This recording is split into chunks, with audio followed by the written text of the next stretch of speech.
Mas Bima, ini sebetulnya di luar penerimaan negara, tapi tentunya masih berkaitan dengan pejabat yang ditugaskan mengelola APBN.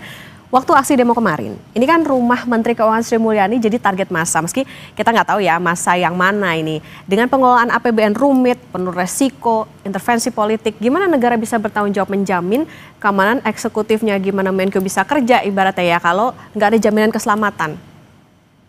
Iya, saya juga bingung karena di dunia ini di semua negara tidak ada satupun kejadian ya akhir-akhir ini dalam 10 tahun terakhir lah. Rumah Menteri Keuangan itu jadi sasaran amuk massa. Itu nggak pernah ada historinya, terutama dalam konteks Indonesia. Semarah-marahnya publik itu paling mentok dia aksinya kan di DPR, aksinya di depan Istana Negara. Tapi kali ini berarti kan ada anomali. Anomali apa? Bahwa posisi Menteri Keuangan yang penuh resiko, posisi Menteri Keuangan yang oke ada blundernya, tapi bagaimanapun juga Menteri Keuangan ini sebenarnya RI 2. Saya bisa bilang Menteri Keuangan adalah RI 2. Dia harus dilindungi dan dijaga oleh presiden dengan semua kekuatan.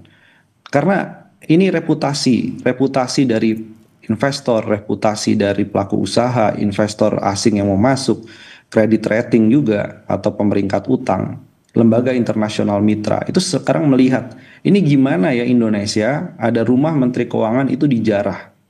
Berarti ini seolah Menteri Keuangan itu dibiarkan untuk menjadi korban dari masa yang marah. Itu nggak boleh gitu ya. Jadi semua eksekutif pembantu ini kan masalah keamanan, masalah security ya. Dan saya kira ini tekanan ke depan dari pengelolaan APBN terutama makin berat, maka nggak boleh lagi ada kejadian di mana keamanan dari pembantu presiden khususnya Menteri Keuangan itu menjadi bukan prioritas. Ini kita juga cukup kecewa dengan kejadian kemarin. Oke, kalau gitu Mas Bima artinya gini, ini bisa mempengaruhi nggak cara pandang termasuk juga bagaimana dunia luar begitu, bagaimana di luar negeri melihat Indonesia terkait dengan keamanan kok bisa-bisanya begitu, misalnya rumah Menkyu begitu akhirnya menjadi sasaran dari masa aksi. Ini juga akan berdampak pada bagaimana investasi nggak ke depannya? Iya, iya tentunya ya. Jadi kan kalau rumah Menteri Keuangan saja diserang, dijarah begitu, apa jaminan bagi investor yang ingin menanamkan modalnya di Indonesia? Apalagi investor nanam modalnya untuk 30 tahun ke depan, untuk 40 tahun ke depan. Nah, ini kan masuk pada masalah daya saing. Daya saing itu salah satunya adalah stabilitas politik dan salah satu masalah daya saing adalah soal masalah faktor keamanan. Keamanan bagi siapa? Bagi seluruh warga negara, bukan hanya menteri, tapi juga seluruh warga negara. Jadi kejadian kemarin harapannya adalah kejadian terakhir, nggak boleh terulang lagi, karena itu menjadi citra yang sangat buruk bagi dunia internasional juga. Oke, cukupkah itu untuk bisa pemerintah bisa mengeskalasi apa yang jadi permintaan dari masyarakat, Mas Bima, termasuk soal ekonomi tadi, soal bagaimana reformasi perpajakan?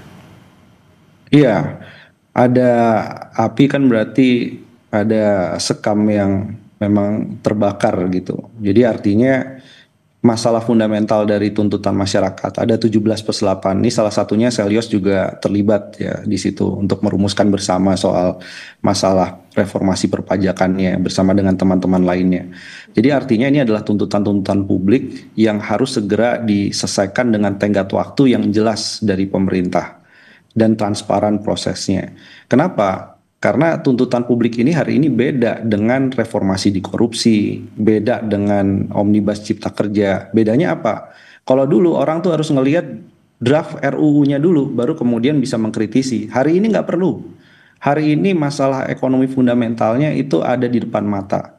Nah, jadi ini waktu yang tepat, momentum yang tepat untuk melakukan reformasi, khususnya reformasi perpajakan. Karena selama itu tidak diselesaikan, maka masyarakat terus akan bergejolak menuntut hak-haknya dan perubahan yang signifikan.